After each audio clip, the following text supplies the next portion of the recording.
Law वाले फिर से आ चुके हैं डिफेमेशन को लेके, जो कि एक रिजनेबल रिस्ट्रिक्शंस का ग्राउंड है freedom of speech and expression के लिए। ठीक है, चलिए समझते हैं डिफेमेशन को जल्दी से।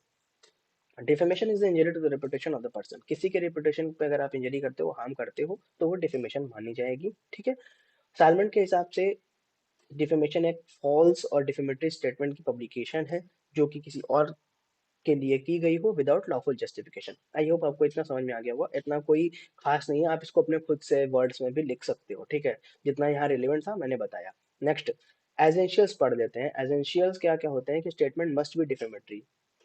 स्टेटमेंट डिफेमेटरी होना चाहिए सिर्फ इसलिए कि आपको लग रहा है, जैसे कि अब मुझे बेवकूफ कोई कहे तो मुझे नहीं पसंद है। जैसे मैं एक एग्जांपल दे रहा हूँ, मुझे बेवकूफ सुनना नहीं पसंद है, मेरे लिए वो डिफेमेटरी हो सकता है, पर बेवकूफ बात कुछ और लोगों के लिए जनरल वर्ड माना जा सकता है, तो मेरे लिए डिफेमेटरी है। पर अगर आप जनरल जाओगे, जनरल को डिस्कस करोगे जनरल स्टेटमेंट में, कि किसी और ग्रुप में जाके बोलोगे कि अरे हमको ये बेवकूफ बोला, ये हमारे डिफेमेशन कर दिया, तो वो क्या बोलेंगे कि डिफेमेशन नहीं है, क्योंकि स्टेटमेंट डिफेमेटरी नहीं है यार, नॉर्मल ठीक है कोई बात नहीं है। तो स्टेटमेंट को मस्ट बी डिफेमेटरी होना चाहिए। सिम वर्सेस स्केच केस में लॉर्ड एटकिन ने ग्राउंड्स एक टेस्ट डाला कि जो स्टेटमेंट है उसको पूरा पढ़ो, वर्ड और वर्ड्स को देख के ये नहीं कह सकते हो कि ये तुम्हारे रेपुटेशन को इंजर कर रहा है। अगर आपको टेंडेंसी पता करनी है किसी वर्ड्स की, तो पूरे स्टेटमेंट को पढ़ो, अगर वो स्टेटमेंट सच में उसकी टेंडेंसी डिफेम करने की है तब माना जाएगा, नहीं तो नहीं माना जाएगा। पर्टिकुलर वर्ड जो है वो डिफेमेटरी है कि नहीं, ये क्वेश्चन ऑफ फैक्ट होगा, नहीं ना कि लॉ। ठीक है, और सेकंड इसमें आता है एसेंशियल्स में सेकंड पार्ट है, the statement must refer to the plaintiff. Statement उसी को रिफर होना चाहिए जिसने डिफेमेशन के लिए एक्शन किया है। ठीक है,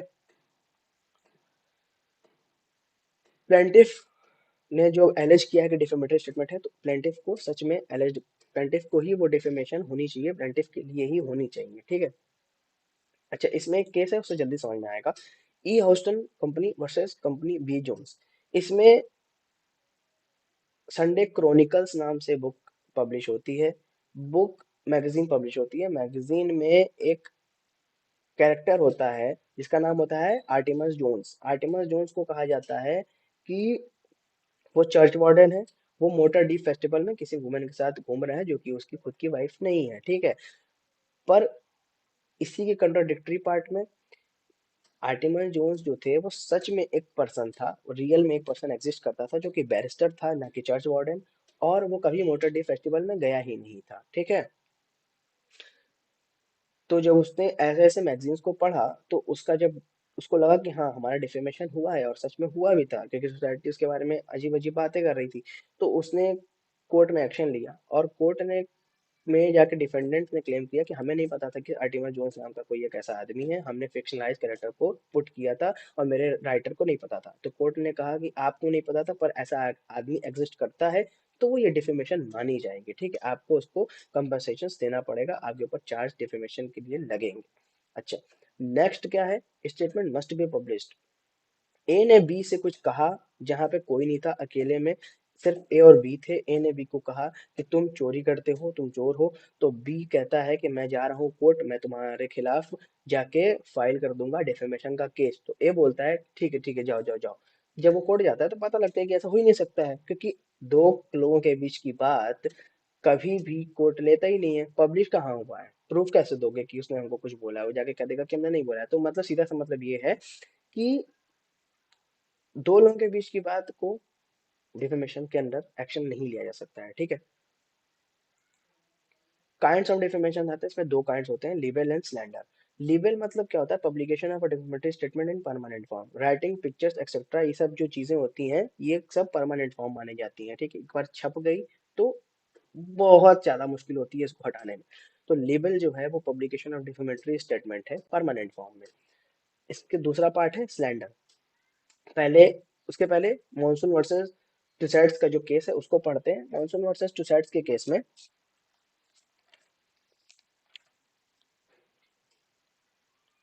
क्वींस की बेंच ने कहा कि ये जरूरी नहीं है कि राइटिंग प्रिंटिंग में ही हो, ऐसा कोई फॉर्म एग्जैक्ट डिसाइड नहीं है लेबल के लिए। कोई भी ऐसी चीज जो परमानेंट फॉर्म में हो, जैसे स्टैट्यूट हो गया, मार्क हो गया, वॉल पिक्चर हो गया, वो लेबल को कंस्टिट्यूट करती है, लेबल मानी जाती है। ठीक है, स्टैंडर्ड क्या है, डिफेमेटरी स्टेटमेंट इन ओरल वे। किसी आदमी ने स्पीच में, पब्लिक स्पीच में किसी को डिफेम कर दिया, वो ओरल स्टेटमेंट मानी जाती है, ठीक है। मगर बर्डन ऑफ प्रूफ हमेशा डिपेंडेंट के ऊपर रहता है कि कहाँ पब्लिक स्पीच में, कौन सी पब्लिक स्पीच में बोला गया है।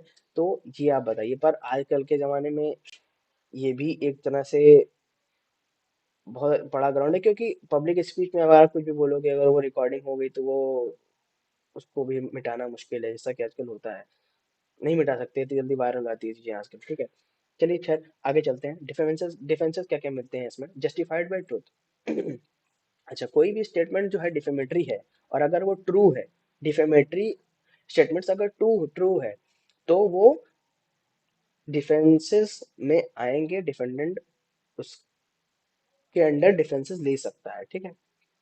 अच्छा, इसमें Alexander versus north eastern railway company का जो केस था, उसमें प्लेंटिफ को 2 वीक्स की जेल हुई थी, मगर पब्लिशिंग में 3 वीक्स लिख दिया गया था, ठीक है। तो उसने कहा कि इसने हमें डिफेम किया गया, पब्लिशिंग के द्वारा हमें डिफेम किया गया। कोर्ट ने कहा कि सब्सटेंशियली ट्रू है, और अगर जो 2 वीक की जगह 3 वीक हुआ है वो अनइम्पॉर्टेंट मैटर्स में आता है, ये हम कंसिडर नहीं करेंगे कि ये आपको डिफेमेशन किया गया है, ठीक है। तो जो सब्सटेंशियली ट्रू हो और सर्टेन इम्पोर्टेंट अनइम्पॉर्टेंट मैटर्स में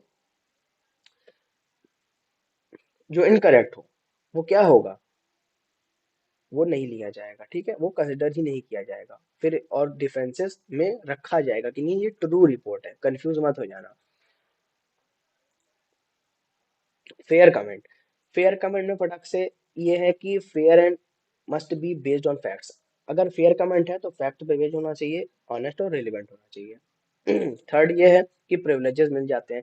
प्रिविलेजेस क्या है कि एब्सोल्यूट प्रिविलेजेस और क्वालिफाइड प्रिविलेजेस। एब्सोल्यूट प्रिविलेजेस में आता है judicial proceedings, naval proceedings, parliamentary proceedings etcetera. ये सब प्रोसीडिंग्स में अगर कोई भी स्टेटमेंट, एक ए ने बी को कहा, या फिर किसी एक आदमी दूसरे आदमी को कोई भी ऐसे स्टेटमेंट्स बोल दिए जो कि अनवांटेड थे, जो कि अनहेल्दी थे, नहीं नहीं अच्छे थे, उसको डिफेमेशन नहीं मानी जाएगी, क्योंकि वो एब्सोल्यूट प्रिविलेजेस में आ जाते हैं। क्वालिफाइड प्रिविलेजेस मतलब statement made in performance of the duty. कोई भी अपनी ड्यूटी के परफॉर्मेंस में ऐसा कुछ वर्ड किसी को बोल दे रहा है, इन जनरल बोल रहा है, तो वो डिफेमेशन के अंडर नहीं माना जाएगा, क्योंकि वो क्वालिफाइड प्रिविलेजेस के ग्राउंड्स के अंदर आता है, ठीक है।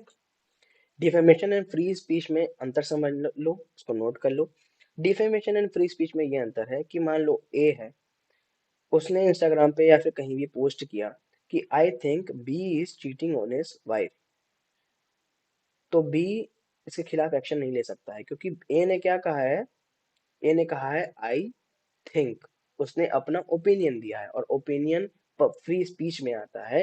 अगर वो दावे से कह रहा होता कि I know I know that B is cheating on his wife, I, अगर वो ये ट्रू नहीं होता तो डिफेमेशन माना जाता। मगर आई थिंक है तो ओपिनियन रखा है, ओपिनियन रखने में किसी को डिफेमेशन के अंदर एक्शन नहीं लिया जा सकता है, ठीक है। यहाँ रही डिफेमेशन की वीडियो खत्म। आगे और भी अच्छी सी वीडियो आएगी, और कोशिश करेंगे कि थोड़ा शॉर्ट में रखें ताकि आप लोगों को भी दिक्कत ना हो, ठीक है। ओके, जय हिंद।